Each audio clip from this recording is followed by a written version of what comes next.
صلاح الدین ایوبی. شکریہ جناب اسپیکر صاحب. یہ ایک بہت بڑی اہم مسئلہ ہے. علی محمد صاحب نے بھی بات کی اور اس سے پہلے یہاں پہ ایک ممبر نے بھی بات کی. ان الدین عند اللہ الاسلام، دین اسلام ہے اور یہ مذہب اسلام کا نام ہے. مذہب مطلب کیا؟ اسلام. اور یہاں ہر ایک کے جیب میں ایک فتویٰ ہے اور یہ مذہبی طبقہ کوئی ایسی چیز انہوں نے سمجھا ہے کہ یہ مذہبی طبقہ کوئی ایسی معمولی چیز ہے اور اس کے خلاف ہر ایک اٹھتے ہیں اور فتویٰ لگاتے ہیں اور کہتے ہیں کہ یہ دہشت گرد. ابھی آپ نے لبیک کو دہشت گرد قرار دے دیا اور کل جمعیت کو کر لو، پھر سپاہ کو کر لو، پھر اس کے کر لو. اس طرح امریکہ جو سب سے دنیا میں بڑے غنڈہ ہے اور اس کے ساتھ ناٹو کے اور پوری طاقت کے ساتھ ایک مذہبی طبقے کے خلاف افغانستان میں لڑے. 20 سال لڑائی میں کیا نتیجہ نکلا؟ اور یہ باتیں ایسے معمولی لینا ٹھیک ہے. بالکل میں کہہ رہا ہوں کہ آپ بھی عاشق رسول ہیں، علی محمد صاحب بھی عاشق رسول ہیں، لیکن یہ جو لوگ ہیں یہ 1000 ہے، 2000 ہے، 10,000 ہے، کتنے لوگ ہیں اور اس کے خلاف یہ عوام جو ہے یہ ملک کے بچوں کی طرح ہے. اور آپ کے بچے اگر کوئی خدا نہ خواستہ، میں تو شرارت بھی نہیں کہتا ہوں، اس کا اپنا مسئلہ بھی ہے، تو آپ نے مذاکرات کے ساتھ اس کے ساتھ بات کرنی ہے. اور آپ نے جو وعدہ کیا ان کے ساتھ، حکومت نے جو وعدہ کیا ان کے ساتھ کہ وعدے میں کیا ہے کہ ہم نے، علی محمد صاحب ابھی کہہ رہا ہے کہ ایوان کو بلائیں گے اور ایوان میں یہ مسئلہ رکھ دیں گے. یہ وعدہ کب ہوا اور ایوان میں ابھی تک رکھا کیوں نہیں ہے؟ تو یہ جو ابھی اگر آپ کہہ رہے ہیں کہ بغاوت ہے، جو بھی ہے اس غفلت کی وجہ سے ہے اور یہ غفلت اس پہ ڈالنا یہ میرے خیال میں ظلم ہے. جناب اسپیکر صاحب مختصر میں یہ کہہ رہا ہوں، ایسے باتیں کہ ہر ایک اس طرح اٹھتے ہیں اور کہتے ہیں کہ یہ دہشت گرد کس نے بنایا، تو آپ اس طرح یہ دہشت گرد یہاں پہ اس اسمبلی میں بیٹھے ہوئے لوگ ہیں جنہوں نے اس ملک کے امن کو تباہ کیا، جنہوں نے اس ملک کو لوٹا ہے. اور اس سے یہ آپ کی بات جو میں ایکسپنج کرتا ہوں اس کو. جی آپ نے جو کہا کہ یہاں بیٹھی ہوئی لوگ ہیں یہ دہشت گرد ہے، اس کو میں ایکسپنج کرتا ہوں. اور یہاں بیٹھی ہوئی لوگ جو ابھی لبیک پہ دہشت گرد کا فتویٰ لگائے، آپ اس کو کیوں نہیں ایکسپنج کرتے ہو؟ یہ اس نے جو اس پہ دہشت گرد کا فتویٰ لگایا، کر سکتا ہوں ہاؤس کی کارروائی کو نہیں، اس نے جو ابھی دہشت گرد کا فتویٰ لگایا ان لوگوں پہ اس کو بھی ایکسپنج کر دے. تو اس سے جو ملک تباہ کرتے ہیں اس سے بڑھ کر دہشت گرد تو نہیں ہو سکتا ہے. ملک کے امن کو تباہ کر دے، ملک کی امن و امان کو تباہ کر دے. آپ سے میں پوچھتا ہوں یہ دہشت گرد نہیں ہے، کیا ہے؟ جناب اسپیکر ذرا سوچ سمجھ کے ہر ایک یہاں پہ بات کر لے. اور یہ جو عوام اس طرح ملک کیوں وعدہ کرتے ہیں، آپ ان کے ساتھ مذاکرات کیوں کرتے ہیں؟ کس اعتماد پہ کس پہ اعتماد ہوتا ہے؟ جب لبیک کے لوگوں کو آپ نے جیل میں ڈالا، کیوں ڈالتے ہیں؟ تو مذاکرات کر لیں. پھر یہی چیزیں ہمارے ملک میں اپنے پارٹی کے لیے جو ہم کرتے ہیں، یہاں پہ ہم جو جلوس نکالتے ہیں، یہی بربادی تباہی ہم نے یہاں پہ بیٹھے ہوئے لوگوں سب نے کیا ہے، سب پارٹی والوں نے کیا ہے. یہاں پہ کیا ہوا؟ اسٹیشن کو، پولیس کو مرا، سب کو مرا. تو پھر وہ دہشت گرد نہیں ہے، یہ دہشت گرد ہے. تو یہ اسپیکر صاحب اس طرح نہیں ہونی چاہیے. ہر عمل کا رد عمل ہوتا ہے، ہر عمل کے رد عمل ہوتا ہے. تو آپ ایک ملک کے حکمران ہیں، سوچ سمجھ کے فیصلے کرنی چاہیے. بغیر سوچ سمجھ کے فیصلے سے ہر عمل کا رد عمل ہوتا ہے. یہ آپ پوری بھی نہیں کر سکتا ہے. یہ 1000 نہیں ہے، 2000 نہیں ہے، لاکھ نہیں ہے، یہ کروڑوں لوگ ہیں. یہ اس طرح نہیں ہے.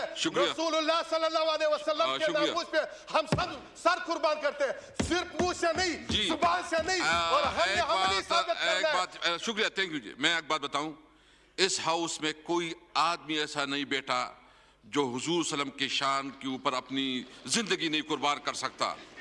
ہم یہ دیکھیں، میں سب سے ہاتھ اٹھا کے چاہتا ہوں، ہم سب عاشقی رسول ہیں.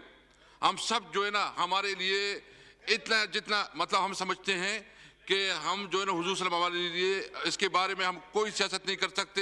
میں نے پہلے بھی کہا تھا. جی محسن داور پلیز. بہت شکریہ جناب اسپیکر صاحب. مختصر جی پلیز. اسپیکر نہیں، جناب اسپیکر بات تفصیلی ہے. بہت شکریہ جناب اسپیکر. جس طرح آپ نے کہا شروع میں کہ ہم سب عاشق رسول ہیں, اس میں دوسری کوئی رائے ہے ہی نہیں, لیکن افراد کو یا کسی فرد کو ہم یہ اختیار نہیں دے سکتے کہ وہ اپنے کسی بھی مطالبے کو منوانے کے لیے تشدد پہ اتر آئے. یہ اختیار ہم کسی کو نہیں دے سکتے. اور دوسری بات یہاں پر جو ذکر ہوا, مجھ سے پہلا I don't know وہاں سے کس نے ذکر کیا, میں کیٹیگوریکلی یہ بات بتانا چاہتا ہوں کہ طالبان دہشت گرد تھے, طالبان دہشت گرد ہیں اور طالبان دہشت گرد رہیں گے. ہم اس کو کسی طریقے سے مذہب کے ساتھ نہیں جوڑ سکتے. جناب اسپیکر, مسئلہ ہمارا یہ دوسرا ہے. ہمارا مسئلہ یہ ہے کہ ہم ایک ہی آگ سے بار بار کھیلنے کی کوشش کرتے ہیں.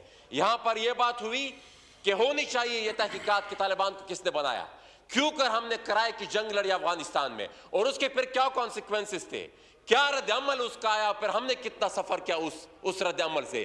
اس جنگ, وہ جو کرائے کی جنگ ہم نے لڑی, اس سے پھر ہم نے کیا بحیثیت اسٹیٹ ہم نے کتنا سفر کیا. ان تمام باتوں پر ہم نے ابھی تک کوشش ہی نہیں کی کہ ہم اس چیز کو سمجھ سکیں اور اس چیز کی تحقیقات سکیں. بات آتی ہے TLP پر, ذرا اس کی بھی تو تحقیقات کر کہ TLP کس نے بنائی. ہم کیوں کر یہ جو ابھی جسٹس فائز عیسیٰ صاحب سفر کر رہے ہیں, ایک ریفرنس جس کا ہم وہ سامنا کر رہے ہیں, وہ کیوں سامنا کر رہے ہیں؟ وہ اس لیے کیونکہ وہ تہ تک پہنچ گئے تھے اور اس نے بتا دیا تھا کہ کون اس چیز میں ملوث ہے, کس نے بنائی تھی یہ TLP. دیکھیے جی, سیاسی نظریات کا ہر ایک کو حق حاصل ہے اس ملک کے آئین اور قانون کے مطابق, لیکن پھر اس حد تک پہنچ جانا کہ آپ پھر دوسروں کی زندگی کو مفلوج کر دیں, پھر آپ دوسروں کی جو آپ پر روڈ اپ کو بند کر دیں, آپ پر تشدد پر اتر آئے, اس چیز کی کسی کی بھی کسی صورت پہ اجازت نہیں ہونی چاہیے. لیکن ہمارا مسئلہ یہ ہے کہ ہم معمولی سی سیاسی گینز کے لیے, چھوٹی موٹی پولیٹیکل ویسٹرن انٹرسٹ کے لیے ہم استعمال کرتے رہے ہیں. ہم نے طالبان کو بھی استعمال کیا, ہم نے افغانستان میں بھی اس کو استعمال کیا, اور یہاں پر جس طرح ابھی بات ہوئی کہ پارلیمنٹ میں بحث نہیں ہوتی, جناب اسپیکر آپ بتائیں, میں مختصر کر رہا ہوں, آپ علی محمد خان صاحب بتائیں. آپ کا پوائنٹ آ گیا. علی محمد صاحب, اسپیکر صاحب, جسٹ کوئک, آپ کوئک اس کو ریسپونڈ کریں. کوئک دیتا ہوں, جسٹ سر میں یہ کہنا چاہتا ہوں, میں یہاں پہ ہم آرام سے گفتگو کر سکتے ہیں اگر ممبران چاہیں, اگر میری بات اگر یہ سن لیں, کیونکہ ان کی بات ہم سننے کے لیے تیار ہیں. یہاں پہ لڑنے مرنے کے لیے کوئی نہیں آیا. دیکھیں, جو ختم نبوت کا ایشو ہے, جو عشق رسول کا ایشو ہے, اس میں تو کوئی دو رائے نہیں ہے. اس میں بھی کوئی دو رائے نہیں ہے کہ جو ہماری یہ دوست جو TLP کے جو ایک سیاسی جماعت تھی وہ نکلے, وہ عشق محمد صلی اللہ علیہ وسلم میں نکلے. لیکن صرف ایشو یہ ہے کہ جب لا اینڈ آرڈر کا مسئلہ پیدا ہوا تو حکومت کو سخت اقدامات لینے پڑے. باقی اس میں تو کوئی دو رائے نہیں ہے. جو تحریک لبیک والے نکلے وہ بھی محمد صلی اللہ علیہ وسلم کے عشق میں نکلے, اور ہم جو بات کرتے ہیں ہم بھی عشق رسول میں بات کرتے ہیں. لیکن یہاں پہ میں دوبارہ یہ کہنا چاہتا ہوں کہ حکومت نے کوئی ایسا فیصلہ خود نہیں کیا تھا. اور دوسرا دیکھیں, جب بھی کوئی آپ کی ملک کے کوئی سیاسی جماعت یا کچھ لوگ آتے ہیں, حکومت ان سے بات کرتی ہے. یہ کیسے ہو سکتا ہے کہ یہاں پہ کچھ لوگ آ کے بیٹھیں اور آپ ان کو کرش کر دیں یا ان پہ کوئی ایکشن کر دیں؟ جب زرداری صاحب کی حکومت تھی, قادری صاحب آئے, ان سے انہوں نے بات کی. جب میاں صاحب کی حکومت تھی, یہی لوگ TLP کے ہمارے دوست آئے, انہوں نے ان سے بات کی, انگیج کیا. ہماری حکومت میں 2 بار ہی آئے. ایک ٹائم پہ جناب شہریار خان آفریدی صاحب انٹیریئر منسٹر تھے, انہوں نے اپنے قادری صاحب کے تعاون سے ان سے انگیج کیا اور پرامن طریقے سے معاملہ حل ہوا. دوسری بار جب یہ آئے ہیں تو انٹیریئر منسٹر بریگیڈیئر اعجاز شاہ صاحب اور قادری صاحب نے پھر انگیج کیا. یہ ہمارے پاکستانی ہیں, ہمارے بھائی ہیں, یہ کوئی دشمن نہیں ہے, کوئی دہشت گرد نہیں ہے جو ادھر آئے تھے. ان سے بات ہوئی.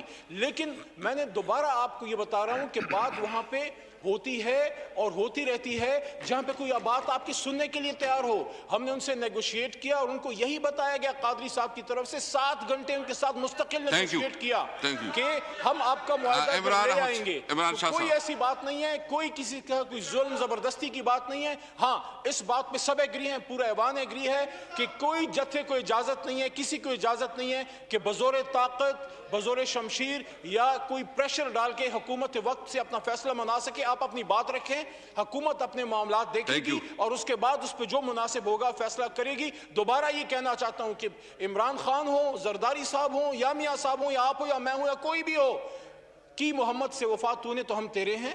یہ جہاں چیز ہے کیا لوح قلم تیرے ہیں, یہ بات ہی ختم ہو گئی. ہم سب عمران شاہ صاحب پلیز.